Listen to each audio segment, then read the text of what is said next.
అందరికీ ప్రభు నామంలో నా వందనా తెలియచేస్తున్నాను.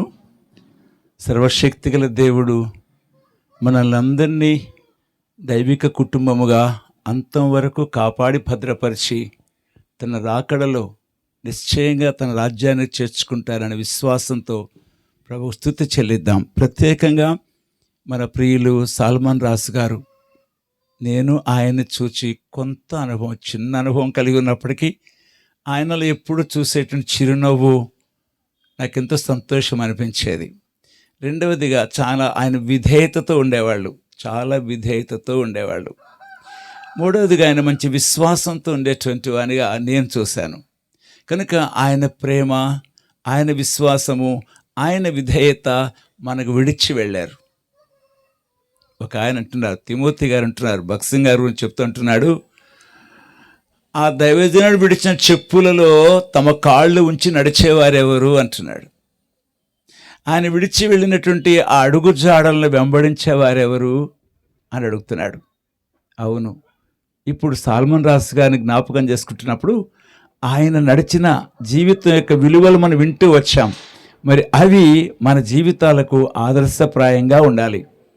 ఆయన ప్రేమ, ఆయన చూపించినటువంటి విధేయత, ఆయన నడిచిన క్రైస్తవ నడత, వానంతటిని బట్టి కూడా ప్రభువుని స్తుతిస్తూ అదే శ్రేష్టమైనటువంటి మాదిరిని మనం జ్ఞాపకం చేసుకుంటూ మన జీవితాల్లో కూడా నడవాలని ప్రభువును కోరుకుందాం. అదే సమయంలో వారితో కలిసి మనం అప్పుడప్పుడు మాత్రమే ఆయన గురించి విన్నాం. నేనైతే మరి కొంచెం అనుకోండి, జీవితకాలం అంతా కూడా మన సహోదరి విజయమ్మ గారు ఇటువంటి అనుభవాలు కలిగి ఉన్నారు. శ్రేష్టమైన ఆ అనుభూతులను మర్చిపోవడం కష్టమే, కానీ ఆయన ఎక్కడికో వెళ్ళలేదు. నాకు ఇది జ్ఞాపకం వస్తుంది. ఏమిటంటే, నేను నా ఇంటిలో మొదటి మరణం మా నాన్నగారిది. మా నాన్నగారు ఆయన హైందవరీతిగా చాలా పండితుగా ఉన్నాడు. ఆయన చాలా శిష్యులు ఉండేటువంటి వాళ్ళు. ఆయన దగ్గర నేర్చుకునేవాడు, హరికథలు నేర్చుకునేవాడు. మా నాన్నగారి దగ్గరకు వచ్చి, మా నాన్నగారు నేను యేసుప్రభువుని నమ్ముకున్నాను చాలా కోపగించి పండిత పుత్ర పరమ శుంఠహ అన్న కడుపుని చెడగొట్టేవారా అనేవాడు. కానీ ప్రభు మహాకృపను బట్టి మొదట మా అమ్మగారు రక్షణ పొందారు. మా అమ్మగారి గురించి ఒక మాట చెప్పాలంటే, మా నాన్నగారు పోయి వాడిని చంపేవే అంటే చంపేస్తుంది, పోయి వాడిని కొట్టవే కొట్టేస్తుంది. ఆయన మాట అంటే మరి ఆ వేదవాక్ అనమాట, అట్లా చేసేది. అట్లా మమ్మల్ని కూడా కొట్టేది. పోయి వాడిని దాన్ని కొట్టవే అంటే నన్ను నా భార్యను కూడా కొట్టేసేది. అంత పౌరుషంగా ఉండేది. ఎవడరా నీ దేవుడు, ఎవడరా నేను పుట్టించాడు, ఇప్పుడు కొత్త దేవుడి దగ్గరికి వచ్చావా అంటూ అరిచేది. కానీ అద్భుతంగా దేవుడు ఆమెను దర్శించాడు. చాలా అంటే 2 సంవత్సరాలు మా నుంచి వెళ్ళిపోయారు. నేను ఉండను ఇక్కడ, రక్తపు కూడు తింటున్నా, ప్రతి వాడు ఇంటికి వస్తున్నాడు, నేను ఇంట్లో ఉండను అంటే, నాన్నగారు సరే మీరు ఎక్కడికి వెళ్ళాలంటే అక్కడ వెళ్ళండి, కానీ నా ప్రభువుని అడిగి చెప్తాను నేను అంటే, ప్రభువు ఇర్మియా 16:21 నుంచి నరుడు తమకు దేవతలను కల్పించుకుందిరా, ఆయనను దైవములు కావు, నేను ఈసారి యెహోవాను రుజువు చేసుకుంటాను అన్నాడు. కాబట్టి వెళ్ళండి నాన్నగారు. అమ్మ నాన్న వెళ్ళిపోయారు. 2 సంవత్సరాల పైగా మాతో లేరు. ప్రతి నెల కుమారుడిగా వారికి కావాల్సిన అవసరాల కోసం డబ్బు పంపిస్తా వచ్చేవాడిని. కానీ ఆయనంత ఉండేవాడు, నేనంత ఉండేవాడిని. కొడుకును కదా, నాన్నగారు బాగున్నారా అని రాసేవాడిని కాదు. ఆయన కూడా డబ్బులు తీసుకునేవాడు, కానీ ఏరా అమ్మాయి బాగుందా, పిల్లలు బాగున్నారా అడిగేవాడే కాదు. 2 సంవత్సరాలు మా మధ్య మాటలు లేవు. ఒకరోజు లెటర్ వచ్చింది, ఏమంటే, నిన్ను 9 మాసాలు మోసి కని పెంచిన నీ తల్లి అవసాన దశలో ఉంది, హాస్పిటల్లో ఉంది, నిన్ను చూడాలని కోరుకుంటుంది, నేను కాదు మీ అమ్మ రాయమంది అని చెప్పి సంతకం పెట్టేశాడు. ఇట్లు నందం సూర్యనారాయణ అని రాసి పెట్టేశాడు. నందం సత్యనారాయణకు అని కింద సంతకం పెట్టేశాడు. నా తల్లి అంటే నాకు చాలా అంటే ప్రేమ. కారణం ఏంటంటే, నా తండ్రి దేశాలను తిరుగుతూ ఉండేవాడు, నెల రోజులు ఇంటికి వచ్చేవాడు కాదు. కానీ ఈమె నన్ను పోషించింది, పెంచి పెద్ద చేసింది. అప్పుడు మళ్ళీ దేవుని దగ్గర పోయినా, అమ్మ చచ్చిపోద్దంట ప్రభువా, నువ్వేమో ఇట్లా అన్నావు కదా, యెహోవాను రుజువు చేసుకుంటా అన్నావు కదా అంటే, ప్రభు అన్నారు జకర్యా 9వ అధ్యాయం 9వ వచనం చెప్తూ 11వ వచనం మహా స్పష్టంగా చెప్తూ, బంధకముల్లో ఉండి నిరీక్షణ గలవారులారా తిరిగి మీ కోటలో ప్రవేశించండి, మీకు రెండంతలు మేలు చేస్తా అన్నాడు దేవుడు. అంటే బంధకాల్లో ఉన్నాను, ఆయన నిరీక్షణ దేవుడు చేస్తాడు, నిరీక్షణ నాకుంది కాబట్టి కోటలో ప్రవేశించి బయటకు వెళ్ళొద్దు అన్నాడు. సో మళ్ళీ వెళ్ళలే. కొంచెం డబ్బు, ఎక్కువ డబ్బు టీఎంఓ చేసేస్తాను. అప్పుడు మరి ఫోన్పే లేవు అప్పుడు టీఎంఓ చేసేసాను. మౌనంగా ఉన్నా. లెటర్ రాయలే, నాన్నగారు అమ్మ జాగ్రత్త ఏం రాయలే. ఒక ఫైన్ డే నా 3వ బాబు అనుకుంటా, పాప అనుకుంటా, 4వ పాప అంట, పుట్టిన 3వ రోజు ఇంటికి తీసుకొచ్చాను ఈమెని. ఉదయకాలమే ట్యాక్సీ ఆగింది ఇక్కడ గేటు ముందు, నా గేటు ముందు. ఇటు డోర్ తీసుకుని అమ్మ దిగుతోంది, అటు డోర్ తీసుకుని నాన్నగారు దిగుతున్నారు. అరే అమ్మ బతికే ఉంది, వచ్చేసారు. ఏమే అమ్మ నాన్న వచ్చేసారే అంటే దడబట్టుకుంది ఈమెకి. మళ్ళీ దెబ్బలు గుర్తొచ్చాయి, జుట్టు ముడేసి లాక్కొచ్చింది, దినాలు గుర్తొచ్చాయి, దడబట్టుకుంది ఈమెకి. లే భయపడద్దు, దేవుడు ఏం చేశాడో చూద్దాం అని చాపేశాం. ఎదురు వెళ్ళలే, సామాన్ దింపలే, అమ్మను నాన్నగారు పలకరించలే, చాపేశాం. ప్రభు నువ్వు చెప్పావు కదా ఈసారి యెహోవానని నిరూపించుకుంటా అని చెప్పావు కదా, మరి నీవే తీసుకొచ్చావా లేక వాళ్ళు వచ్చారో మాకు తెలియదు, నీవే రుజువుపరుచుకొని అని ప్రార్థన చేసిన. నా తల్లి పెద్ద స్వరంతో, యేసు ప్రభువానికి స్తోత్రం, ఎంత మంచి దేవుడవయ్యా, ఈ చేతులతో నా పిల్లల్ని కొట్టానయ్యా, కానీ నువ్వు నిజమైన దేవుడు నిరూపించుకున్నావయ్యా అంది. ఇంకా మా సంతోషం ఎలా ఉంటుందండి, ఎలా ఉంటుంది? గట్టిగా మనం హత్తుకున్న మా నాన్నగారు తిరుగుతున్నాడు వరండాలో, రండి మోకాళ్ళేండి అంటుంది. అప్పుడు ఆయన అంటున్నాడు, తెగ్గొయ్యా నువ్వు కలిసిపోయే వాళ్ళని అంటాడు. కానీ ఒక రోజున నా తండ్రి ఈ మాట పలికాడు, అరే నేను తెలియని దాన్ని నమ్ముకున్నాను, తెలియని దాన్నే బోధించాను, కానీ యేసు ప్రభు నిజమైన దేవుడు రా నాతో మాట్లాడుతున్నాడు. మత్తయి సువార్త 2వ అధ్యాయం 11వ వచనం చదవండిరా అంటే నా భార్యతో మాట్లాడ్డా ఆయన కోపం. ఎందుకంటే ఈమె మంచి విగ్రహారాధికురాలుగా నన్ను వెనక్కి తీసుకొస్తానని పెళ్లి చేశాడు. తిరిగి ఈమెమో నా వెనక్కి వచ్చేసింది, ఎంత కోపం ఈయనకి, ఈమంటే కోపం. మాట్లాడు ఇప్పుడు పిలిచి, అమ్మాయి మత్తయి సువార్త 2వ అధ్యాయం 11వ వచనం అంట చదువు అని. ఏం రాస్తుంది అక్కడ? కాదండి, మత్తయి 2:11లో జ్ఞానులు ఆ నక్షత్రం చూసి అత్యానందభరితుల ఇంటిలోనికి వచ్చి ఇంటిలోనికి వచ్చి తల్లి అని మరియను ఆ శిశువును చూచి సాగిలపడి ఆయన పూజించి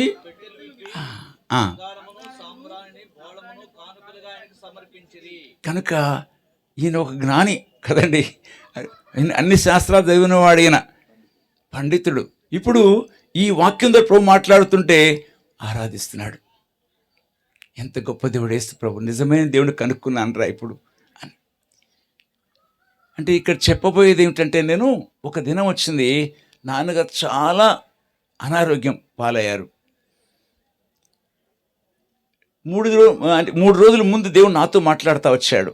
నేను ఒక మంచి డాక్టర్ దగ్గర తీసుకెళ్ళి బాగు చేయించుకుంటానంటే దేవుడు అన్నారు, లేదు నేను తీసేసుకుంటున్నాను. మౌనంగా ఉండిపోయాం. చాలా అద్భుతమైన సైలెంట్ డెత్. మేము అందరూ ఆరాధన చేస్తున్నాం, ఆమెను చెప్పాం, ఆయన కూడా ఊపిరి విడిచాడు. చాలా గ్లోరియస్ డెత్, చాలా అద్భుతమైన విషయం. ఇంకోటి ఏంటంటే, పాస్టర్ గారు ఇంటికి వస్తే ఎవడరా వాడు బయటకు వచ్చామను ఇంతే. బదులు మార్టిన్ గారు అంటే ఎంత పేరు మీరు ఉంటారు, అంత పెద్ద సేవకుడు ఇంటికి వస్తే అంటాడు, ఎవడరా వాడు బయటకు వచ్చామను అంటాడు. అది ఆయన పరిస్థితి. ఇప్పుడు ఆయన ఆ అనారోగ్యంతో ఉన్నప్పుడు ఆయన నిజంగా మరి యేసుప్రభు గొప్ప దేవుడు అన్నాడు కదా, ఆయనలో మారు మనసు ఉందో తెలియాలి కదా. నాన్నగారు ఇప్పుడు ఎవరు వచ్చారు చూడండి అని అనంగానే అటు తిరిగి గోడవైపు పండుకున్న ఆయన ఇటు తిరిగి మార్టిన్ అంకుల్ కదూ అంటున్నాడు. మార్టిన్ గారి కంటే ఈయన చాలా పెద్దోడు. మార్టిన్ అంకుల్ కదూ అని గబక్కన బెడ్ దిగిపోయి ఆయన పాదాల దగ్గర మోకాళ్ళు వేశాడు. అందరం చాలా ఏడ్చాం. నిజమైన మారు మనసు యొక్క రుజువు కనపడింది కదా. ఆయన కూడా చాలా ఏడ్చేశాడు. తర్వాత అంటున్నాడు ఆయన, నేను వెళ్ళేదాకా ఈ ఆత్మ విడిచిపెట్టదు, నా చుట్టూ తిరుగుతోంది. గత దినాల్లో ఆయన పలికిన మాటలన్నీ ఆయన బాధ పెడుతున్నాయి. నా చుట్టూనే ఆయన ఆత్మ తిరుగుతోంది. నేను వెళ్ళిన తర్వాత నా వెనకాల వర్తమానం పంపిస్తారు అన్నాడు. ఆయన వెళ్ళిపోయిన తర్వాత చాలా సైలెంట్గా మేము ఆరాధన చేస్తుండగా మీ మామయ్యను ఆయన శ్వాస విడిచారు. కబురు పెట్టిన తర్వాత నాకు తెలుసు నా సహోదరుడు అని, ఈయనకి డేవిడ్ అని పేరు పెడుతున్నా అన్నాడు. ఇప్పుడు చనిపోయినాక ఈయన సహోదరుడు అన్నాళ్ళు తిట్టించుకున్నాడు కదా, ఇప్పుడు ఏం చెప్తున్నాడు? ఇక్కడ విషయం ఏంటంటే ఆయన బాడీ అక్కడ ఉండగా అమ్మ కవర్ వెళ్ళింది. అమ్మ వచ్చారు, ఏడుస్తుంది. నేను ఒక్క మాట అన్న చెవిలో, అమ్మా నాన్నగారు ఎక్కడికి వెళ్ళారమ్మా అంటే, దేవుని దగ్గరికి. మరి ఎందుకు ఏడుస్తున్నావు నువ్వు? అంతే, మళ్ళా ఒక్క కంటి చుక్క కూడా కనపడలా. అవును, నా భర్త దేవునితో ఉన్నాడు అంది. నా ప్రియమైన సహోదరి విజయమ్మ గారు చెప్పేది ఏంటంటే, ఎక్కడున్నారమ్మా సాల్మన్ గారు? అమ్మా ఎక్కడున్నారు? స్తుతించాలి మనం కదా, ప్రభుని స్తుతించాలి. నా భర్తను చేర్చుకున్నందుకు వందనాలు ప్రభు అని ప్రభు స్తుతించి ప్రతి విషయమందును కృతజ్ఞతాస్తుతులు చెల్లించాలి. కనుక మనం విచారించేవారం కాదు కానీ దేవుణ్ణి స్తుతించేవారం. మన సహోదరి ప్రభువుని స్తుతిస్తూ, ప్రభు నాకు ఇంత మంచి భర్తనిచ్చావు, ఇంత విశ్వాస వీరుణ్ణిచ్చావు, ఇంతమంది సాక్షిని భర్తనిచ్చావు, ఆయనతో సహధర్మచారిణిగా నా జీవితాన్ని ఇంతకాలం గడిపే భాగ్యం ఇచ్చావు, నీకెంతో వందనాలయ్యా. ఆయన సాక్ష్యాన్ని నిలబెట్టాలి, ఆయన తీర్మానాన్ని నేను నెరవేర్చాలి, ఇది నా పట్టుదల అని మన సహోదరి దేవునికి అర్పించుకుంటారని విశ్వాసంతో వేడుకుంటున్నాను. అవునండి అమ్మా? అవునా? అవును. గట్టిగా చెప్పండి అవునని. సంతోషం చెప్పాలి. మీరు ఎప్పుడు నవ్వుతారు, ఆయనకంటే ఎక్కువ నవ్వేది ఈమె. చాలా ఎంత నవ్వుతారంటే ఈ మూల నుంచి ఈ మూలకు వచ్చేస్తాయి వెదలు, అంత బాగా నవ్వుతారు. కనుక ఈమె ఈ సంతోషంతోనే దేవుని యొద్దకు వెళ్ళిన తన యజమాని యొక్క సంతోషాన్ని పరిపూర్ణ చేయటానికి ఇక ముందు కూడా సాక్షిగా ఉంటారని నమ్ముదాం కదండి. దైవవాక్యంలోకి వెళదామా? రండి, దయచేసి రండి. 1 కొరింథీ పత్రిక 13వ అధ్యాయం 13వ వచనం ఎవరైనా చదవండి దయచేసి.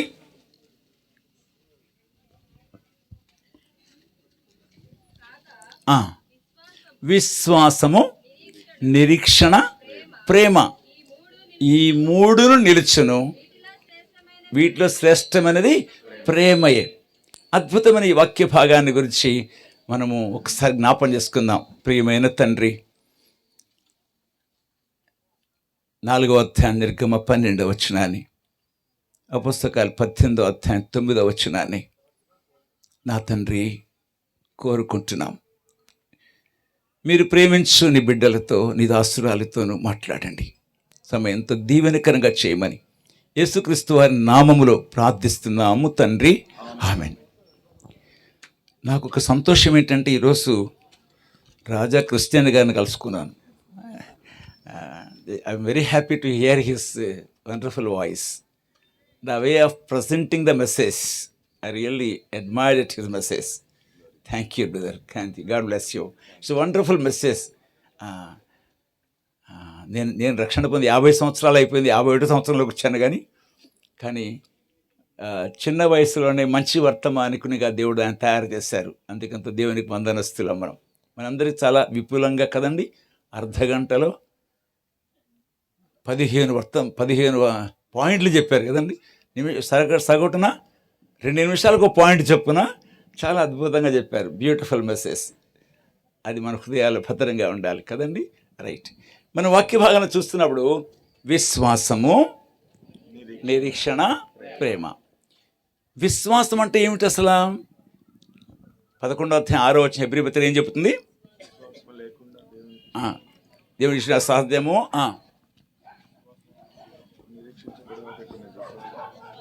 అమ్మా చదవండి ఎవరైనా.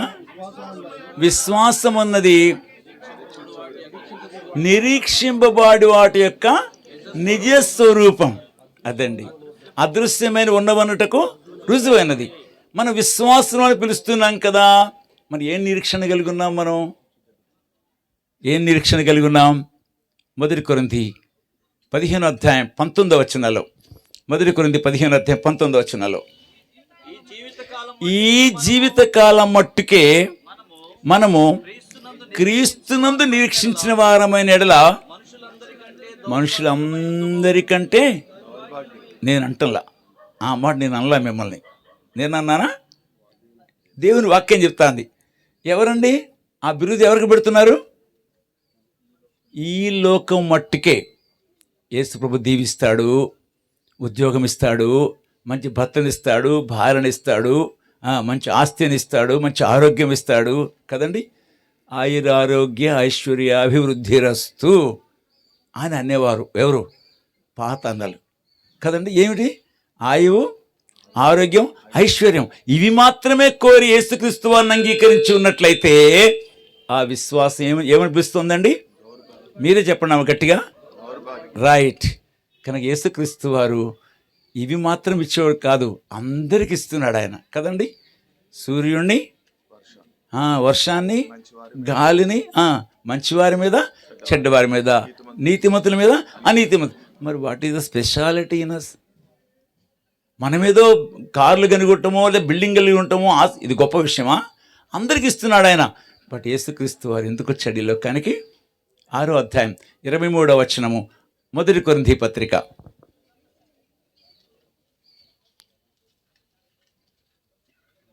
23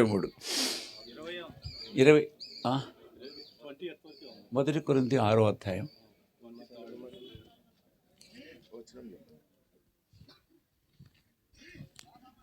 పాపములో జీతం, వెరీ సారీ, రోమా 6:23 చదవండి.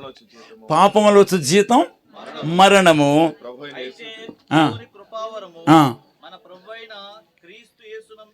నిత్య జీవం. ఏంటండి? Eternal life, ever lasting life. యేసుక్రీస్తు మనకి ఏమిటానికి వచ్చారండి? 5వ అధ్యాయం 24 యోహాను సువార్తలో ఏమన్నారు?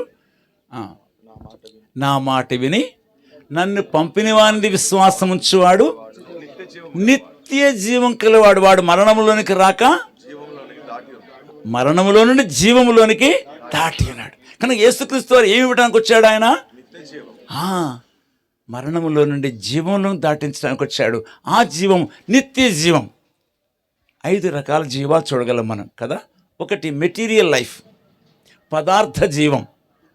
రెండవది ఏమండి, మొక్కలను చూస్తున్నాగా మనం, చూస్తున్నాం, వాటి జీవం ఉందా? బొటానికల్ లైఫ్ ఉందా? ఆ మొక్కలు పెరుగుతున్నాయిగా, కానీ నడవో, మాట్లాడవు కదా. మూడవది ఏమిటి? జంతు జీవం. జంతువులు ఏం చేస్తున్నాయి? సంచరిస్తున్నాయి, భావోద్రేకాలు ఉన్నాయి వాటికి కదండి. నాలుగవది ఏమిటి? మానవ జీవితం. మానవ జీవం ఎలాంటిది? తన జ్ఞానాన్ని పెంచుకోగలదు కదండి, మంచి చెడు తెలుసుకోగలదు. కానీ మానవ జీవం వేరు. పదార్థ జీవము, వృక్ష జీవము, జంతు జీవము, మానవ జీవం. దీని పరిమితులు ఉన్నాయి కదండి. కానీ 5వది నిత్య జీవం. అంటే యుగ యుగాలు, తరతరాలు దేవునితో ఉండే అద్భుత భాగ్యాన్ని అనుభవించేందుకొరకే యేసుక్రీస్తు వారు ఈ లోకానికి దిగి వచ్చారు. మన సాల్మన్ రాజు గారు ఎక్కడికి వెళ్ళారండి? ఇప్పుడు ఎప్పటికీ మరణం అనేది 21వ అధ్యాయము ప్రకటన గ్రంథంలో 3వ వచనం చేంజ్ చేయబడుతుంది.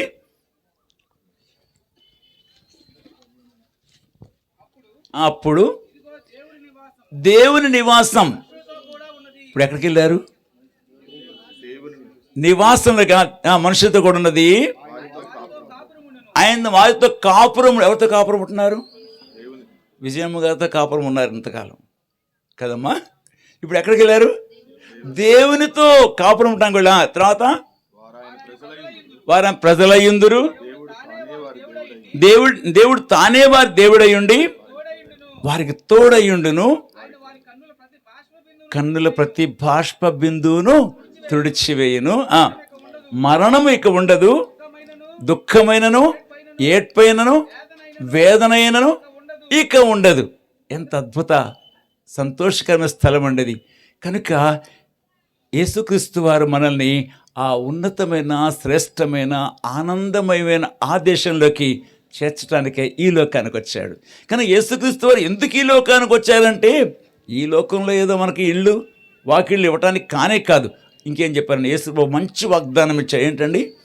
16:33 యోహాను సువార్తలో, that is the great reward. క్రైస్తవులకు ఏమిటండి? శ్రమ. ఈ శ్రమ మనకేమిస్తుంది? ఓర్పును, నిరీక్షణ ఇస్తుంది. చివరికి మనకి బహుమానాలు ఇస్తుంది కదా. క్రీస్తు కూడా శ్రమ పడితే ఆయనతో కూడా ఏలుదుము. కాబట్టి క్రైస్తవులకు ఉన్న అద్భుత ఆశీర్వాదకరమైనటువంటి బహుమానం ఏంటంటే, లేక గిఫ్ట్ ఏంటంటే శ్రమ. ఒక ముస్లిం హెబ్రోన్లో మార్టిన్ గారు బుక్ మీద నిలబడితే ఒక ముస్లిం వచ్చి అడిగాడట, నేను కూడా మీ మతములో చేరతాను సార్, నాకేమి కలుగుతుందో చెప్పండి అన్నట్ట. అంటే ఏమేమి లాభాలు వస్తాయో చెప్పన్నట్టు. చెప్తాను రా అని చెప్పి 2 తిమోతి 3:12 మొట్టమొదటి నీకు ఇచ్చే గిఫ్ట్ అయ్యా అన్నట్ట. ఏంటండి అది? క్రీస్తు యేసునందు సద్భక్తితో బ్రతకను ఉద్దేశించు వారందరూ హింసలను పొందేవారు. ఫస్ట్ నీకు అమ్మో ఇదేమిటండి, నాకు ఏమిటి గోధుమలో లేకపోతే కోట్లో ఏవో వస్తాయనుకుంటే ఇది నాకు వద్దు, నాకు ఈ మతం వద్దు అన్నట్ట. క్రైస్తవుడు ఎందుకు క్రీస్తు అంగీకరిస్తున్నాడండి? 1:30 ఫిలిప్పీ పత్రికలో విశ్వాసముతో పాటు ఏముందని మనకని చదవండి. ఫిలిప్పీ 1:30 కాక శ్రమ పడుటయు, ఎస్ ఆయన పక్షమున శ్రమ పడుటయు ఆయన పక్షమున మనకు. క్రైస్తవులారా, విశ్వాసులారా, ఎంతమంది శ్రమను కోరుకుంటారు? ఏమండి, పలావులు బిర్యానీలు కోరుకుంటాం, లేకపోతే భూములు భవనాలు కోరుకుంటాం, వాహనాలు కోరుకుంటాం, కానీ శ్రమను కోరుకునేవారెవరు? ప్రభువా నాకు శ్రమ ఇమ్మని అడిగిందంట ఒక ఆమె. కొంచెం సేపులో ఎవరు తిట్టారట. తిట్టి ప్రభువా వీడిని నాశనం చేయంటుందంట. ఇప్పుడే కదమ్మా అడిగావు శ్రమ ఇమ్మని. ఒక ఆయన బోధ చేస్తూ ఉన్నాడు, రక్తము కారిన యేసుక్రీస్తు వరకు నిలబడాలి అంటున్నాడు. తెలీదు, పక్కనే ఉన్నారు కర్రలు పట్టుకొని. ఈయన బయటికి రాగానే మార్రే అన్నారు. అనగానే బచావ్ అని పరిగెడుతున్నాడు. వెనకాల ఉన్నాడు ఏడవటే కదా. ఇప్పుడు దాకా మాకేం చెప్పాడు చూసారా? క్రైస్తవులమైన మనకు శ్రమ దినాలు దగ్గర పడ్డాయి. అవునా? ఏది యేసయ్య చనిపోయారని చెప్పి లెంట్ డేస్ కాదు, అది కాదండి శ్రమ. లెంట్ డేస్ కడుపుకు ఉపయోగపడుతుంది. మనం కొంచెం ఉపవాసం ఉంటే అది మానేసారులేండి ఇప్పుడు. ఒకవేళ లెంట్ డేస్ ఆచరిస్తే కొంచెం ఆరోగ్యం బాగుపడుద్దేమో, గ్యాస్ట్రిక్ ప్రాబ్లం తగ్గుతాయేమో, ఒకవేళ అరుగుదల పెరుగుద్దేమో ఒకవేళ. కానీ అసలు శ్రమ అది కాదు. క్రైస్తవులారా, శ్రమ ఓర్పు పరీక్ష నిరీక్షణ కలిగిస్తుంది. సో ఈ నిరీక్షణ కోసం ఎదురు చూస్తూ ఉన్నాం. పౌలు గారు ఏమన్నారు? ఆయన ప్రత్యక్షమైనప్పుడు నాకేం తెస్తాడు? నీతి కిరీటం ఇస్తాడు అన్నాడండి. అవునాడా? సో క్రైస్తవులమైన మనము ఆ గొప్ప బహుమానాల కొరకు సిద్ధపడాలి. మన సొలొమోను రాజు ఏం చెప్పుకుంటున్నాం మనం? ఆయన ఒక మంచి జీవితాన్ని జీవించారు కనుక ఆయన రాబోయే దినాలలో ఇప్పుడే ఆయన దేవుని దగ్గరికి వెళ్ళారు. ఒక దినాన పరిశుద్ధులందరూ మధ్యాకాశంలో ఎత్తబడిన అనుభవంలోకి వచ్చినప్పుడు బేమాలో ఆ విశ్వాసం తీర్పులో దేవుడానికి ఏ పోర్ట్ఫోలియో ఇస్తారో, ఒకవేళ ద్వారకా తిరుమలని ఏలమంటారేమో ఆయన్ని, ఒకవేళ ఈ స్థలాన్ని ఆయన కేటాయిస్తారేమో కదా. కనుక ఆ దినం కోసం మనం కనిపెడుతూ ఉన్నాం. సో మన నిరీక్షణ ఏంటంటే క్రీస్తుతో పాటు మనం ఏలుతాం. కాబట్టి మొట్టమొదటి జ్ఞాపకం చేసుకుందాం, పాపంలో వచ్చే జీతము మరణం,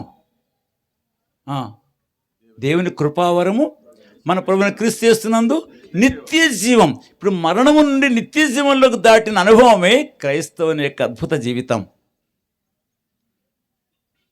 పాపం మన జీవితంలోకి మానవునికి ఎన్ని తెచ్చిపెట్టిందండి? పాపం ఏం చేసింది? చదవండి, దయచేసి చదవండి. రోమా 5:14 చదవండి. అయినను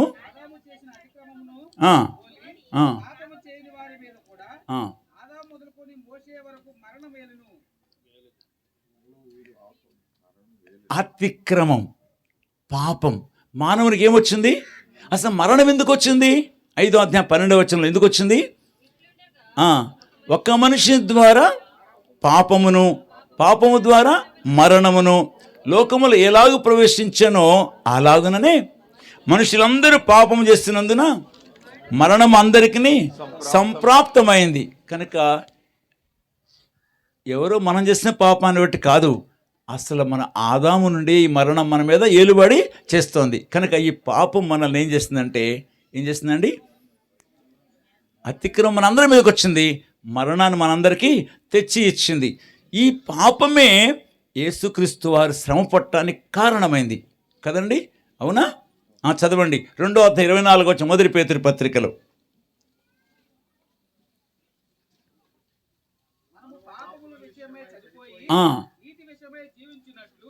ఆయన తానే తన శరీరమందు మన పాపములను మ్రాను మీద మోసుకొనెను.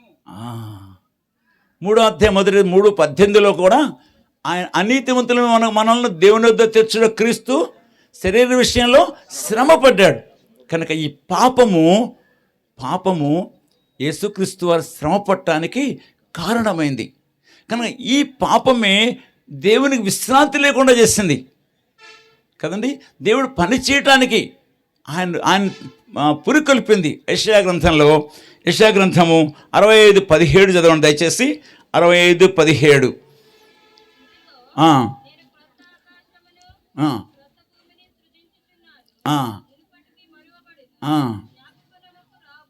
ఇప్పుడు దేవుడు ఏం చేయాల్సి వస్తుందండి? ఎందుకు చేయాల్సి వస్తుంది? ఈ పాత ఆకాశం, పాత భూమి అపవిత్రం అయిపోయింది, దీన్ని తీసివేయాలనుకుంటున్నాడు. దేవుడు ఇంత చక్కని సృష్టిని తీసివేసి కొత్త సృష్టిని చేయడానికి కానీ మళ్ళీ ఆయన పని పడింది. ఎవరు చేశారు ఈ పని? పాపం వల్లనే ఇంత గొప్ప జరిగింది. సాతానుగాడికి మంచి పని కదండి. ఈ పాపమని సాతాను అపవాది ఏం చేశాడు? మానవునికి ఏం తెచ్చాడు? హెబ్రీ 2వ అధ్యాయం 14వ వచనంలో చదవండి దయచేసి నా కోసం.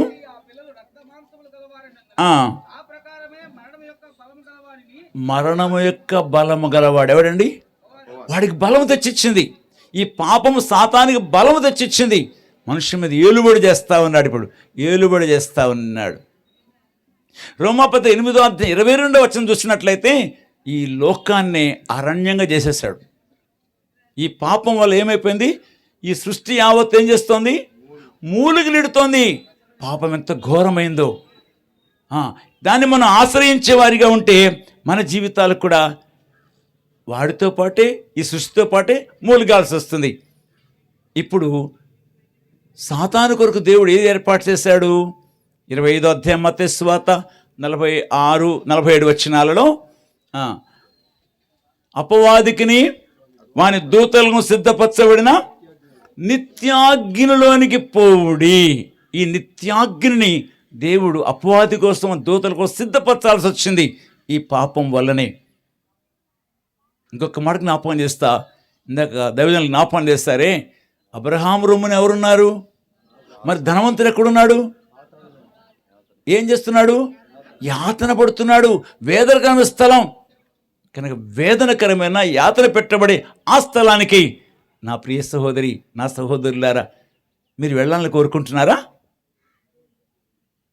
ఎవరో అన్నారంట కదా, నువ్వు పరలోకానికి వెళ్తావా పాతాళానికి వెళ్తావా అంటే, నేను పాతాళానికే వెళ్తానన్నట్ట. ఏమిరా ఎందుకు అది కోరుకుంటున్నావంటే, మంచి మంచి సినీ యాక్టర్లు అక్కడ ఉంటారు సార్, మంచి రాజకీయ నాయకులు అక్కడ ఉంటారు సార్, వాళ్ళు ఇక్కడ చూడలే అక్కడ చూస్తా అన్న అంట. ఏమిటి చూస్తాడు? ఏడ్పును. అదా వాళ్ళ ఆకారాలు ఉంటాయా? అక్కడ హోదాలు ఉంటాయా? కనుక అందుకోసం పాతాళం వెళ్తాటవాడు.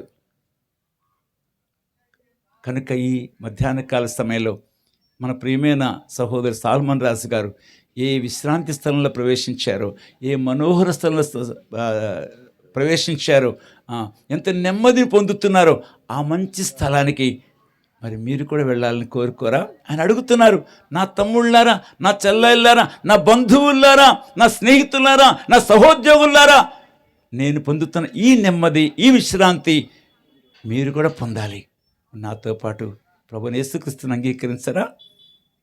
పాపంలో జీవించొద్దు, అది మీకు శాపం, అది నరకం తీసుకొస్తుంది, అది వేదనకరమైన స్థలం, అది అగ్నిగంధకాలతం అంటే గుండం, అది వద్దు నా ప్రియులారు, అక్కడ వెళ్ళొద్దు. నేను వెళ్ళిన ఆ అద్భుత ఆనందం దేశానికి మీరు కూడా రావాలి. మీరు వస్తారా? మీరు వస్తారా? ఒక తండ్రి, డేవిడ్ రాజా అని పేరు, డేవిడ్ లివింగ్స్టన్ పేరేమిటండి, మంచిగా వీడియో, అప్పుడు వీడియో ఏమిటి, వీడియో విసిపి అంటారు కదా, వీడియో క్యాసెట్ పెట్టుకొని ఆ వీడియో చూస్తూ గ్లాసులో ఆ రంగుది పోసుకుంటూ చక్కగా సిప్ చేస్తూ ఉన్నాడు, సిగరెట్ కాల్చుకుంటూ కూడా. ఇద్దరు పిల్లలు డానీ, హవీలా, వీరిద్దరూ వెళ్ళి చేతులు కట్టుకొని, నాన్న, అమ్మ, మేము పరలోకానికి వెళతాము, నువ్వు రావా అని అడిగారు. ఆ సండే స్కూల్లో విన్నారు ఈ మాట. మరి మీ తండ్రి మీ తల్లి పరలోకానికి రావద్దా, అడగండి వాళ్ళని కూడా అని సండే స్కూల్లో విన్నారు వీళ్ళు. కనుక తండ్రి దగ్గరికి వెళ్ళి చేతులు కట్టు, ఇద్దరు కూడా అక్క తమ్ముడు చేతులు కట్టుకొని, డాడీ, అమ్మ, మేము పరలోకానికి వెళ్తాం, మరి మీరు రారా డాడీ? ఒక్కసారి కళ్ళు తెరవబడ్డాయి ఆయనకి. ఏంటి, నా బిడ్డలు నాకు చెప్పటమా, ఛీ వెధవ బ్రతుకు అని చెప్పి సిగరెట్ పడేసి, గ్లాసు బగలు కొట్టేసి, ఆ టీవీ బద్దలు కొట్టేసి, ఆ వీసీపీ క్యాసెట్లని రోడ్డు విసిరేశాడు. చుట్టుపక్కల మాకి పట్టుకోండి. డేవిడ్ లివింగ్స్టన్ నిజంగా నిత్య జీవానికి వచ్చాడు. ఎవరి వల్ల? మరి మీ బంధువులు, మీ తల్లిదండ్రులు, మీ ప్రక్కవారు పరలోకానికి రావాలని మీరు ఆశపడరా? మీరు వాళ్ళని అడగరా? మీరు పరలోకానికి సిద్ధపడాలి, వారిని కూడా పరలోకానికి సిద్ధపరచాలి. వద్దు ఆ భయంకరమైన ఆ నిత్యాగ్ని వద్దు. ఇప్పుడు నరకం ఎవరు చూస్తారండి అడుగుతారు కదా. ఈ మధ్య రష్యా వాళ్ళు ఏదో ఒక రిలీజ్ చేశారు కదా, వాళ్ళు ఏదో బోరు వేశారట. అసలు భూమి ఎంత లోతుందో చూద్దాం, బోరు వేశారట. అక్కడి భయంకరమైనటువంటి వేడి అగ్ని బయటకు వస్తుందిట. వాళ్ళు ఒప్పుకోరుగా, ఎందుకని వాళ్ళు దేవుళ్ళు అని చెప్పేవాళ్ళు కదా, వాళ్ళు మూసేశారట. కానీ నరకం ఉన్నదని శబ్దాలు విన్నారట వాళ్ళు. చూసారా? పాతాళానికి 5 కంపార్ట్మెంట్లు ఉంటాయండి. ఎన్నండి? రైలుకి ఎన్ని కంపార్ట్మెంట్లు ఉంటాయి? చాలా ఉంటాయి కదా. పాతాళానికి 5 ఉంటాయట. నేను చూడలేదులేండి, దైవజనం చెప్పే మాటే. మొట్టమొదటి కంపార్ట్మెంట్ వెళ్ళిపోయింది, ఇక్కడి నుంచి పాతాళం వెళ్ళిపోయింది. ఏమిటది? పరదేశు. ఇందాక అయ్యగా చెప్పారే, ఏమిటది పరదేశం? ఎక్కడికి వెళ్ళిపోయింది? యేసయ్య చనిపోయి క్రింది భాగాలు కూడా దిగి వెళ్ళి ఈ చెరను చెరగా పట్టుకొని పైకి వెళ్ళిపోయాడు. కానీ పరదేశం ఎక్కడుంది ఇప్పుడు? అప్పుడు అబ్రహాము పక్కనే ఇంకోటి ఉంది. ఏమిటి? పాతాళం కదా. వేదన పడుతున్నా అన్నాడే ఎవరు? ధనవంతుడు. పక్కన కనబడుతున్నాడు ఎవరు? లాజరు కనబడతా ఉన్నాడు. అబ్రహాం కనబడుతున్నాడు. నా తండ్రి మీద అబ్రహామా అని పిలిచాడు. ఇప్పుడు అక్కడ లేదు పరదేశం. ఎక్కడుంది ఇప్పుడు? ఇప్పుడు రెండో స్థలం ఏది?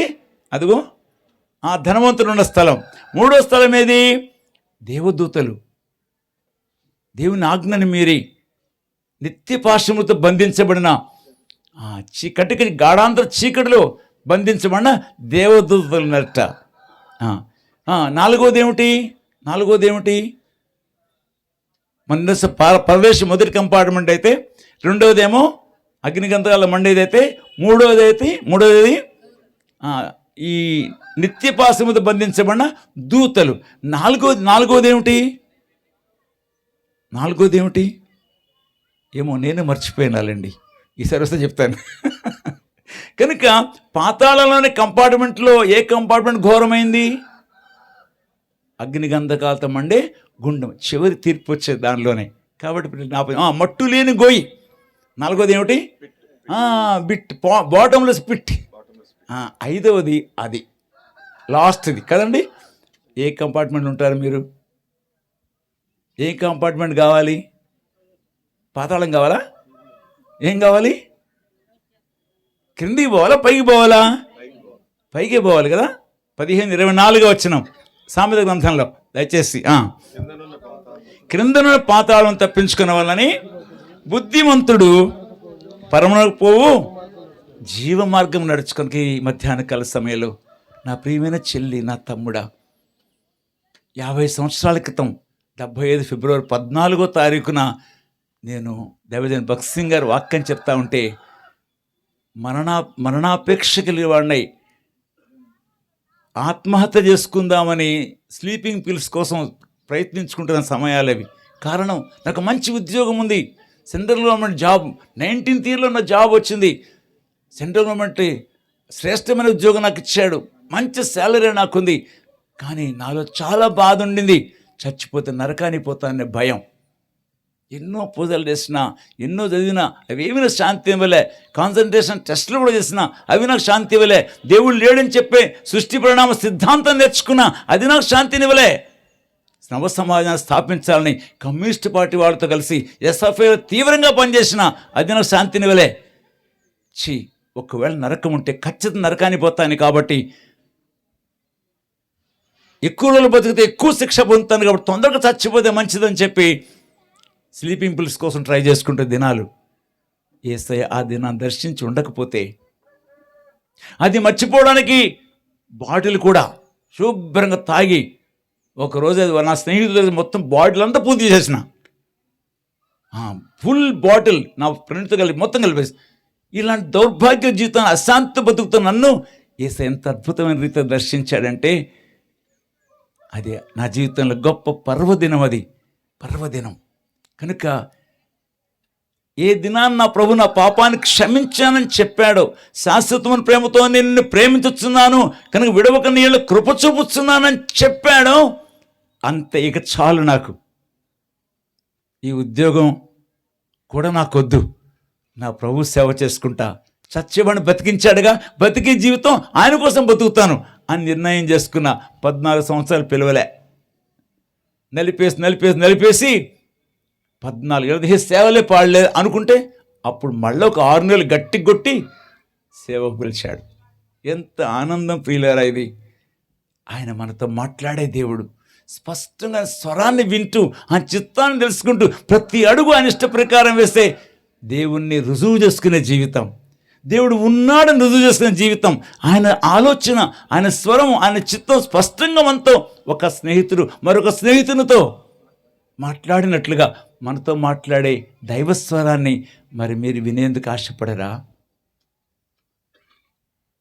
మా నాన్నగారిని అడిగాను, నాన్నగారు మిమ్మల్ని అడిగామండి కదా, ఈ బొమ్మలు ఇక్కడ ఉన్నాయి, ఇవే దేవుళ్ళ, దేవుడు ఇంకెక్కడ ఉన్నాడా, మరి మన పూజలు అంగీకరిస్తున్నాడా లేదా నిరాకరిస్తున్నాడా తెలుస్తుంది మనకి మాట్లాడకపోతే. ఆయన అనేవాడు, తెలియదురా నాయన, దీనికి 7 మెట్లు ఉన్నాయిరా, 7వ మెట్లుకి వెళ్తే తెలుస్తుందిరా అనేవాడు. మీరే మెట్లు ఉన్నారు నాన్నగారు అంటే, అది నాకు తెలియదురా అనేవాడు. మరి ఎప్పుడు తెలుస్తుందండి? 7వ మెట్లోకి వెళ్తే తెలుస్తుందంట. మరి 7వ మెట్లు ఎవడన్నా వెళ్ళాడా? ఎవడలేదు. అందుకే ఇది అసాధ్యం అనుకున్న దినాలు ఈ సాధ్యం, సుసాధ్యమైంది ఎవరిలో? యేసుక్రీస్తులో. ఇంత మంచి దేవుడు మనతో, మనకు స్నేహితునిగా మనతో మాట్లాడి మనం నడిపించే ఈ మంచి దేవుణ్ణి మనం దుఃఖ పెడదామా, బాధ పెడదామా, సంతోష పెడదామా? పౌలు గారు ఏమన్నారు ఇందాక మరి జ్ఞాపం చేస్తారు, బ్రతుకుట చావైతే ఏమిటి లాభం? బ్రతుకుట క్రీస్తేనట, చావైతే లాభం అంట. ఏమిటి లాభం? ఆయన కోసం నేను పడిన శ్రమ, బాధ, సంపాదించిన ఆత్మలు, నేను కలిగి ఉన్న ప్రయాసలు ఒకరోజు ఏం చేస్తాను, నాకు బహుమానాలుగా మారుతాయి. కాబట్టి ఒక రోజున ఆయన నాకు బహుమానాలు, ఇది నాకు లాభం. చావైతే ఎందుకు లాభం? శ్రేష్టమైన బహుమానం, ఇదిగో త్వరగా వచ్చుచున్నాను, వాని మన క్రియలు చొప్పున ప్రతి వానికి ఇచ్చుటకు నా యొద్ద జీతం ఉంది. సో దేవుడు రాబోతున్నాడు, యేసయ్య రాబోతున్నాడు. మాథ్యూ గారు మాటకు అదే జ్ఞాపకం చేస్తూ వస్తాను, ఎంచిన పాటలు జ్ఞాపకం చేస్తూ వచ్చాడు. ఏంటంటే త్వరగా వస్తాడు, ఆయన త్వరగా వస్తాడు. మనం ఆ దినాల్లో ఉన్నామనిపిస్తుంది కదా. ఎక్కడ చూస్తే ఏం కనబడుతున్నాయి? యుద్ధాలు, భూకంపాలు, జలప్రళయాలు, ఎన్ని భయంకరమైన క్రైస్తవుల మీద భయంకర హింసలు జరుగుతూ ఉన్నాయి. ఇవన్నీ దేనికి గుర్తు? ప్రభు రాకడకు గుర్తు. మొదటి తెస్సలోనిక 5వ అధ్యాయం చదివించారు కదా, ఏమిటది? ప్రభు రాకడ వరకు మనం ఓపికగా నిల్చుద్దాం. మనం ముందుగా వెళ్ళిపోయారు ఎవరు? సాల్మన్ రాజు గారు. ఇక తర్వాత మనమే. ఒకవేళ గుంపుగా ఆయన యుద్ధకు చేరే సమయం వస్తుంది. ఆయన ప్రత్యక్షమైనప్పుడు ప్రధాన దూత శబ్దం, బూర శబ్దం వినబడుతుంది. అంతే, ఏమవుతాం మనం? మనము మారేదము, మార్మమిది గొప్పదే. మనము మారేదము, మార్మమిది గొప్పదే.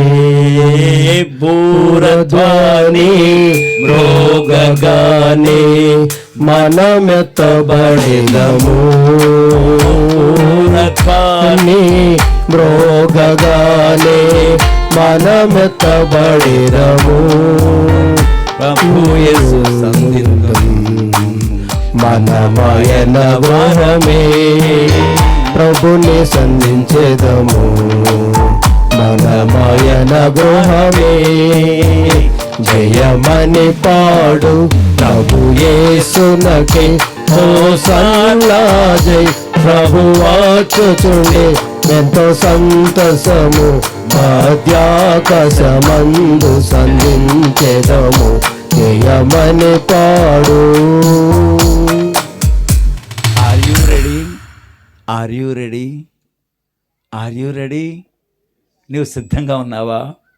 నీవు సిద్ధంగా ఉన్నావా? ప్రభువా రమ్ము అని చెప్పగలిగే వారు ఉన్నామా? ఒక పాప ప్రార్థన చేస్తూ ఉందంట, యేసయ్యా ఈ రాత్రి వచ్చే ప్రభు అందంట.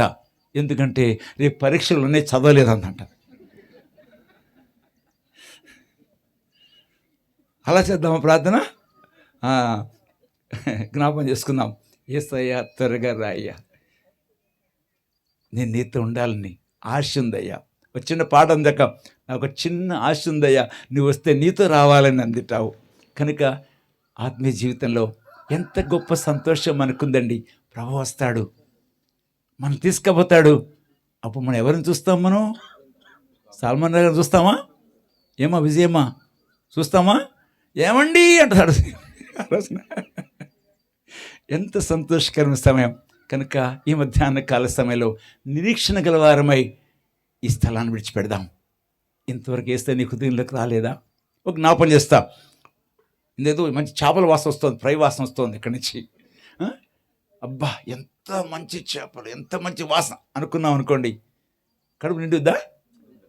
ఎంత మంచి వేస్తే, ఎంత ప్రేమగా వేస్తే, ఎంత అద్భుతకరుడు, ఎంత ఆశ్చర్యకరుడు, పొగడి కీర్తించి ఎంతో ఎంతో నీ హృదయంలోకి అని తెచ్చుకోకపోతే, ఎంతో చక్కని పాటలు పాడినా, ఎంత మంచిగా వార్తలు విన్నా, వర్తమానాలు ఇచ్చినా ఆయన మన హృదయంలోకి రాకపోతే, ఇదిగో తలుపు వద్ద నిలిచుండి తట్టుచున్నాను, ఎవడైనాను నా స్వరం విని తలుపు తీసినట్లా నేను వాని యొద్దకు వచ్చి అతనితో నేను నాతో అతడును భోజనము చేయదు అని.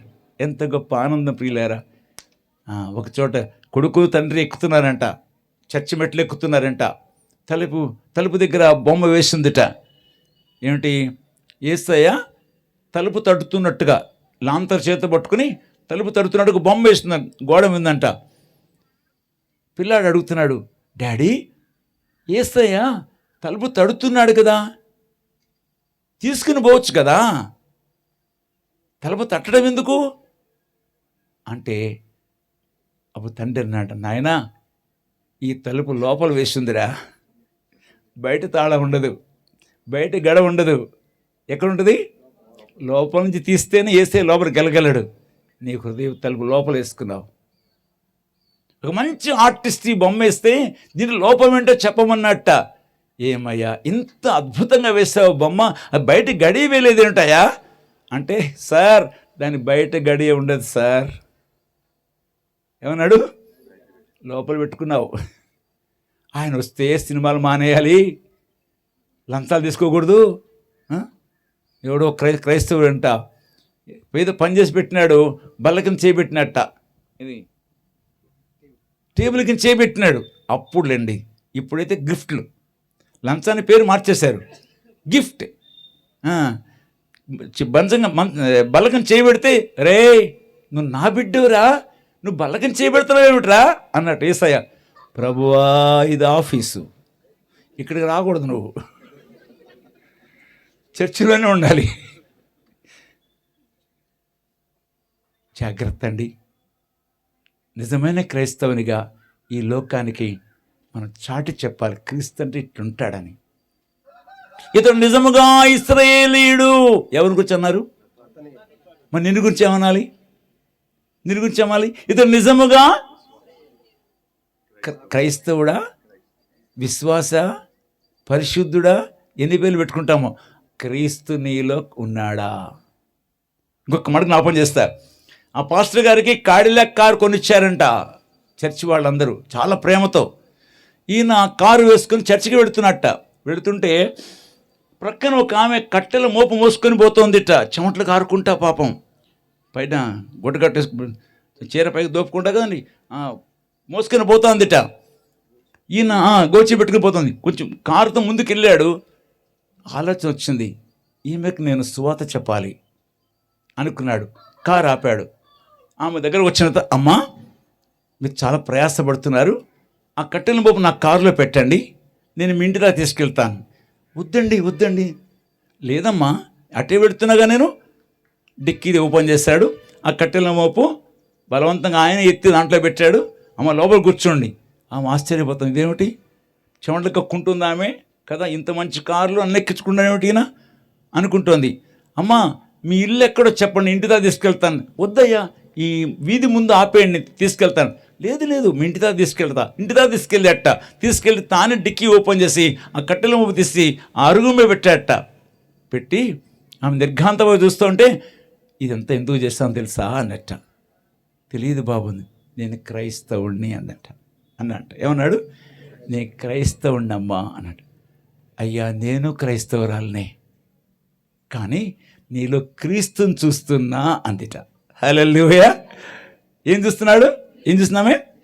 ఎస్, క్రీస్తు మనలో ప్రత్యక్షపడాలి ఈ లోకంలో. మనం చూసిన వారు ఈమె నిజముగా క్రైస్తవురాలు, నిజముగా క్రైస్తవుడు అని చెప్పి లోకం మన గురించి సాక్ష్యం ఇవ్వాలి. పరిశుద్ధాత్మ దేవుడు ఆ విధంగా శ్రేష్టమైన సాక్ష్యాన్ని మనకిచ్చి ప్రభు వచ్చినప్పుడు ఎత్తబడి సాల్మన్ రాజు గారిని చూచి, అన్నా ప్రైజ్ ది లార్డ్, నేను కూడా వచ్చేసా అని చూస్తాడా? పిలుస్తాడు కదా, విజయమ్మ వచ్చేసావా అంటాడు కదా, రోజున అంటాడా? ఎంత ఆనంద సమయం అది. అలాంటి సమయానికి మనం ఎదురు చూసేవారికి ఉందాం. జాగ్రత్త సుమా. నేతి బీరకాయ విశ్వాసం వద్దు. నేతి బీరకాయలు నెయ్యి ఎంత ఉంటుంది? ఉండదండి. పిండితే ఏమొస్తుంది? చాలామంది విశ్వాసాలు అంతే. పన్నెండో కీర్తనలో దావీదంటాడు, విశ్వాసం నరులలో ఉండకుండా గతించిపోయిరి అంటాడు. మన నీళ్ళు విశ్వాసం ఉందా? ఇంకోటేంటి? నిరీక్షణ. ఇంకోటేంటి? ప్రేమ. నీలో విశ్వాసం ఉంటే నీకు నిరీక్షణ ఉంటుంది. ఆ నిరీక్షణ ఉంటే క్రీస్తు ప్రేమని లోకంలో పంచిపెడతావు, క్రీస్తు వల్ల జీవిస్తావు. పరిశుద్ధాత్ముడి మాటలు దీవించును గాక, మన సహోదరిని బలపరచు, ధైర్యపరచును గాక.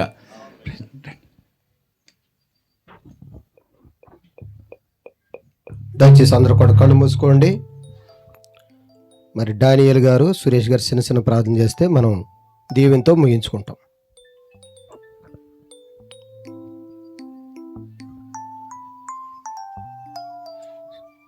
సురేష్ గారు. కృపా సంపూర్ణుడు మహిమగల రాజా, నీ పరిశుద్ధమైన నామమును బట్టి వందన స్తోత్రాలు చెల్లించుకుంటున్నాము. సాల్మన్ రాజు గారిని మీరు నీ యొక్క మహిమలోకి పిలుచుకున్నందుకే వందనాలు. ఈ కూడికను ఏర్పాటు చేసుకున్న కుటుంబం తరపున నీ దాసులు ప్రకటిస్తూ వచ్చినారు, మరణం ఎవరికైనా తథ్యమేమని, మరి ఆ మరణము పాపం వలన వచ్చిందని, మరి ఆ పాపాన్ని తీసివేసుకుంటే వారు నరకానికి వెళ్ళరు, పరలోకానికి వెళ్తారని స్పష్టంగా తెలియపరుస్తూ వచ్చినారు. మరి పాపము చేసిన వారందరూ కూడా నరకానికి పాత్రులు. మరి ఆ పాపం వల్ల వచ్చినటువంటి జీతాన్ని మీరు తీసుకుని సిలువలో మరణిస్తూ వచ్చినారు. మీరు కార్చిన రక్తం ద్వారా అయ్యా మా అందరికీ స్వస్థత లభించింది. మీరు చిందించిన రక్తం ద్వారా మేము పరిశుద్ధులుగా చేయబడినాం. ఎవరైతే నీ రక్తంలో అయ్యా నా ప్రభువా కడగబడతారో, మిమ్మల్ని హృదయపూర్వకంగా విశ్వసిస్తారో వారిని మీ యొక్క నిత్యరాజ్యంలోకి మీరు ఆహ్వానిస్తారు. ఎవరైతే ప్రభువా మిమ్మల్ని తన హృదయంలోకి చేర్చుకోరో, తన హృదయాన్ని నబ్బరో తెరవరో వారు నిత్య నరకానికి వెళ్తారని స్పష్టంగా తెలియపరుస్తూ వచ్చినారు. మరి ఈ వాక్యం విన్న వారి హృదయాల్లో ఇంకెవరికైతే మారు మనసు రక్షణ లేదో వారికి మారు మనసు రక్షణ అనుగ్రహిస్తూ రండి. అయిన ప్రభు, మీ అందరము నీ యొక్క ప్రియబిడలమే, మేమందరం రక్షించబడ్డాము. మిగిలిన వారు కూడా రక్షించబడ్డ కొరకే సహాయం చేయండి. విజయ్ గౌర్ కొరకే, అలాగే వారి కుమారుడు కొరకే ప్రార్థిస్తున్నాము. వారి కుటుంబాన్ని మీరు ఆదరించండి, నీ కృపలో భద్రపరుస్తూ రండి. మరి యొక్క పరిచర్యలో బాధ్యత వహించిన నీ దాసుడు మేచోళ్ళను బట్టి, సంఘమును బట్టి కూడా నేను ఘనపరిచి మహిమపరుస్తూ, ప్రభు మా రక్షణ మీ ప్రియకుమారుడైన యేసుక్రీస్తు పరిశుద్ధ నామముపేట స్తుతించి ప్రార్థించి అడిగి వేడుకుంటున్నాం తండ్రి. ఆమేన్.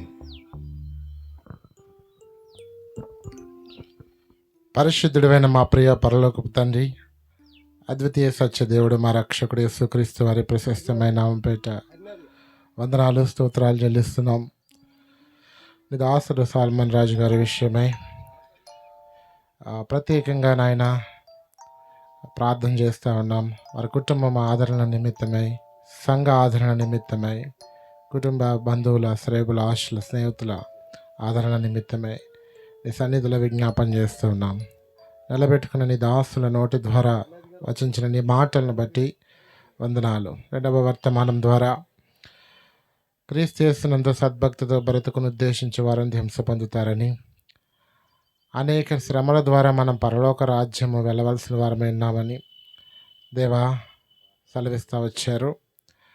ఈ లోకంలోనైనా నీ నామమును బట్టి వచ్చిన ప్రతికూలతలను జయించి వాటిలో నిలబడి నిరీక్షిస్తూ తన కొరకు సిద్ధపరిచిన మేలుల కొరకై కనిపెట్టుకుని చివరి వరకు నేను విడిచిపెట్టక నీ పరిచర్యలో అయా మన నమ్మకత్వాన్ని కోల్పోకుండా ఎంతగానో తన వంతు తాను సహకరిస్తూ ప్రభా నీ పిలుపు అందుకుని నీ నిత్యత్వంలో నీతో సదాకాలము నివాసయోగ్యమైన గృహంలో స్థిరముగా ఉండటానికి ప్రభా నువ్వు నీ దాసుని పిలుచుకున్నందుకు స్తోత్రాలు. అలాగనే ప్రభా నీ దాసునికి ఇచ్చిన భార్య విజయమ్మ గారిని బట్టి ఆదరణ నిమిత్తమై, సమాధానం నిమిత్తమై ప్రార్థన చేస్తున్నాం. కుమారుడు భవిష్యత్తు కొరకై తగిన సహకారము మీరు అందించవలసిందిగా కూడా ప్రార్థన చేస్తున్నాను. దేవా, మరి సంఘంలో నీ సేవకుని కూడా నమ్మకమైన సహాయకారిగా, సలహాదారునిగా, ప్రార్థనాపరునిగా, వాక్య ఆధారంతో, దైవికమైన జ్ఞానంతో సలహాలను ఇస్తూ ప్రోత్సాహపరుస్తూ ఇంతవరకు నీవిచ్చిన పనుల నమ్మకస్తుడిగా తానున్నారు ప్రభా. నమ్మకమైన వారికి దీవుని మెండుగా కలుగునున్నట్లుగా అటు దీవునికి పాత్రనిగా మీరు ఎంచారు. మిగిలిన ఆ దేవ పరిచర్య, తను విడిచి వెళ్ళిన ఆ కుటుంబము, తన ఆశ కలిగి ఉన్న సంఘము, తన ఆసక్తి కలిగి ఉన్న పరిచర్య విషయంలో శేషమంతా కూడా ప్రభా తన కోరికను మీరు దేవా మరి తీర్చమని ప్రార్థన చేస్తున్నాం. అయా నీ దాసురాలి భవిష్యత్తు, శేష జీవితం నీ పరిచర్యలో నీ సాక్షిగా అయా మీరు వాడుకోండి. తన కుమారుడి భవిష్యత్తును కూడా నీకు అప్పగిస్తూ ఇచ్చిన వాగ్దానములన్నీ ఉన్నట్టుగానే ఉన్నాయి, నెరవేర్చుకుని మహిమ తెచ్చుకోండి. ఈ కూడిక అంతటిలో ప్రభా ఇంతవరకు సహాయం చేస్తూ రెండు వర్తమానాల ద్వారా శ్రేష్టమైన, ఘనమైన జీవితాలను పరీక్షించుకొని నిరీక్షణతో స్థిరంగా ముందుకు కొనసాగడానికి అవసరమైన మాటలు మీరు అందించారు. అందుని బట్టి కూడా వందనాలు చెల్లిస్తూ నీవు నాకు అనుగ్రహించిన ఆధిక్యతను బట్టి నీ సేవకునిగా కుటుంబ పక్షాన్ని విజ్ఞాపన చేస్తూ పరిచర్యను, కుటుంబం విషయమై తన ఆశ ఏదైతే ఉందో ప్రభా, తన కోరికలు ఏవైతే ఉన్నావో అవన్నీ సఫలపరిచి సహాయం చేయమని, ఇంకెవరైతే నీ వాక్యం ద్వారా కఠిన హృదయం కలిగిన వారై అవిధేయత కలిగి అయా మరి అశ్రద్ధ కలిగి ఉన్నారో అటు వారిని మీరే దర్శించి విడిచిపెట్టక సహాయం చేయమని, ప్రభునందు వారి ప్రయాస వ్యర్థం కాకుండా సహాయం చేయమని, యేసుక్రీస్తు వారి శ్రేష్టమైన శిలువ నిబంధన రక్త కంచి కిందకే ఈ ప్రాంగణాన్ని ఇక్కడ కూడిన ప్రతి ఒక్కరిని తెచ్చుకుంటూ మీరు అక్కడ పర్యంత వరకు నిరీక్షణ కలిగి నీవిచ్చిన విశ్వాసం కోల్పోకుండా నమ్మకంతో ముందుకు వెళ్ళినట్లు సహాయం చేయమని యేసుక్రీస్తు వారి శ్రేష్టమైన నామం బట్టి ప్రార్థించి స్తుతించి వేడుకుంటున్నాం తండ్రి. ఆమేన్. ప్రైజ్ ది లార్డ్ అండి. ప్రభునందు ప్రేమతో నేను మా బావగారు జ్ఞాపకం చేసుకుంటా ఈ కూటమిలో ప్రజలు పాల్గొన్నందుకు మీకు దేవుని నామని స్తోత్రాలు, మీకు థ్యాంక్స్ తెలియజేసుకుంటూ, మరి ముఖ్యంగా నేను మీరు ఇచ్చే మా దేవుని ద్వారా మా కుటుంబానికి మరి ముఖ్యంగా మా చెల్లికి, మా మేనల్నికి నేను మంచి ఆదరణ కలిగినట్లు మీ ప్రార్థనలో జ్ఞాపకం చేసుకోమని మమ్మల్ని ప్రేమించి మాకు వచ్చిన ఆయన ప్రభా, మరి ముఖ్యంగా నేను ప్రభా అరకు నుంచి వచ్చిన సేవకులు బ్రదర్ని, సిస్టర్ని బట్టి, ఇంకో బ్రదరు, మన మెత్తి బ్రదర్, వీళ్ళందరిని బట్టి, ఇంకా అనేక మంది సేవకులు, మా కుటుంబ సభ్యులు, స్నేహితులు అందరూ వచ్చిన వారందరిని బట్టి కూడా మీకు వేలా స్తుతులు స్తోత్రం దేవుని నామని తెలియజేస్తూ, ఇంకా మమ్మల్ని ప్రేమించి మీరు వచ్చినందుకు మేము కూడా మీతో ప్రేమలో పాలు పొందాలని, మేము ఏర్పడిన ప్రేమ మీద కూడా పాలు పొందుకుని భోంచేసి వెళ్ళమని మా ప్రభుని రక్షణ స్తుతిస్తూ మీకు ధన్యవాదాలు తెలియజేసుకుంటూ ముగిస్తున్నాను. ఆఖరి దీవెన స్టీవెన్ అన్న గారు ఇస్తారు.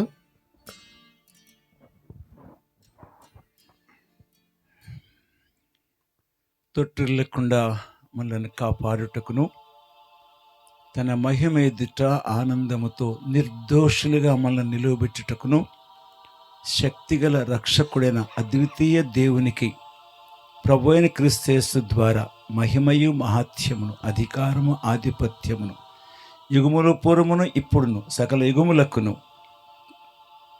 మన సహోదరైన విజయమ్మకు, సియోను సంఘ నివాసులకు, కుడి వచ్చే మన అందరికి కూడా ఆయన తోడుగా ఉండి మహిమనందును గాక.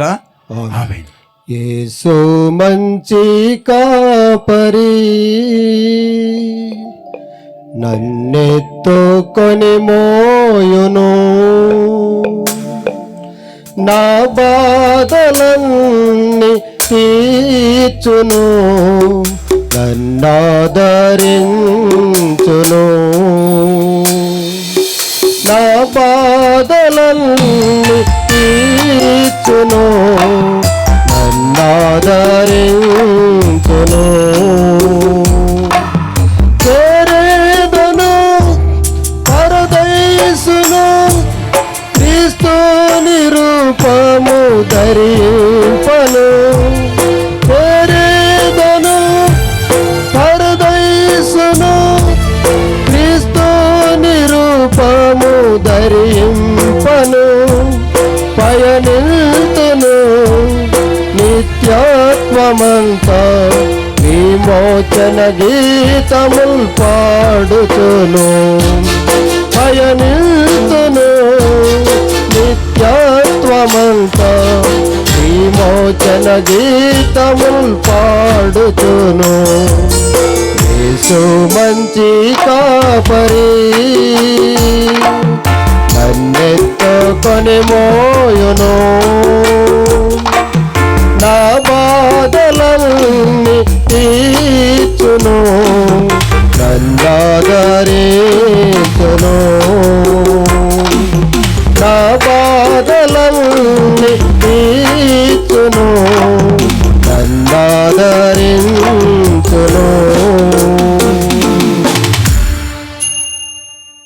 అందరికీ వందనండి. ప్రజలండి, ప్రతి ఒక్కరు కూడా భోజనం చేసేయాలండి.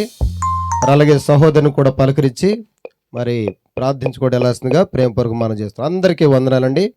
కూడి వచ్చిన దైవ సేవకులు, దైవ సేవకురాండ్రు, అలాగే బాధ్యత సహోదరులు, సంఘము, మరి బంధువులు, మిత్రులందరూ బట్టి కూడా ప్రభుని స్తుతిస్తున్నాం. మరి ఈ విధంగా సహకరించినటువంటి ప్రతి ఒక్కరు కూడా బట్టి కూడా ప్రభుని స్తుతిస్తున్నాం. దేవుడు మనల్ని అందరినీ దీవించి ఆశీర్వదించునుగా. Praise lord.